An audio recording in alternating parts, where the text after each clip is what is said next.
খেলার সময় মাঠে ঢুকে পড়া মাশরাফি ভক্ত মেহেদী এখন থানা হাজতে।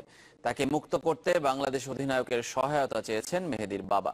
তবে এ বিষয়ে এখনো কোনো সিদ্ধান্ত নেয়নি পুলিশ।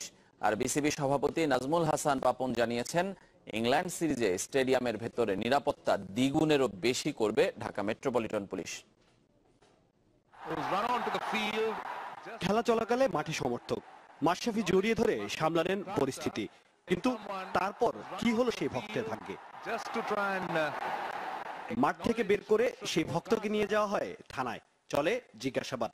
ইংল্যান্ড সিরিজের আগে নিরাপত্তা ব্যবস্থা নিয়ে আশঙ্কা কিনা সেটা খুঁজে বের করতেই এখনো পুলিশ হেফাজতে আছে মেহেদী এবং তার 3 বন্ধু। মেহেদীকে নিয়ে পরবর্তী পরিকল্পনা পুলিশ গণমাধ্যমে প্রকাশ করেনি, তবে সূত্র মারফত জানা গেছে সিদ্ধান্তের জন্য এখনো চলছে আলোচনা। এদিকে মেহেদীর বাবা তার ছেলের হয়ে ক্ষমা চেয়েছেন বাংলাদেশ অধিনায়ক মাশরাফির কাছে, সহযোগিতা চেয়েছেন ছেলের মুক্তির ব্যাপারে। ওনার ভক্ত আমার ছেলে, ওনার ভক্ত দেখে গেছে, আবেগের জন্য গেছে, যায় মনে করলেন যে অনেক যায় মনে অপরাধ করে হালাইছে। ওনার কাছে আমার আবেদন, আমার ছেলের যেমনি উনি আমার ছেলের উদ্ধার করে দেব। তবে ম্যাচ শেষে সংবাদ সম্মেলনে মাশরাফি জানান, মেহেদীর যেন কোনো ক্ষতি না হয় সেটা চান তিনি। এই ধরনের ঘটনা ঘটে, সো আমি এটা খুব সিম্পলি নিয়েছি এবং আশা করি যেন তার কোনো সমস্যা না হয়। এদিকে মেহেদী হাসানের সাথে খেলা দেখতে যাওয়া তার 3 বন্ধুকে পরে ফোন করে থানায় ডেকে নিয়ে যায় পুলিশ। তাদের পরিবারও উদ্বিগ্ন সন্তানের ভবিষ্যৎ নিয়ে।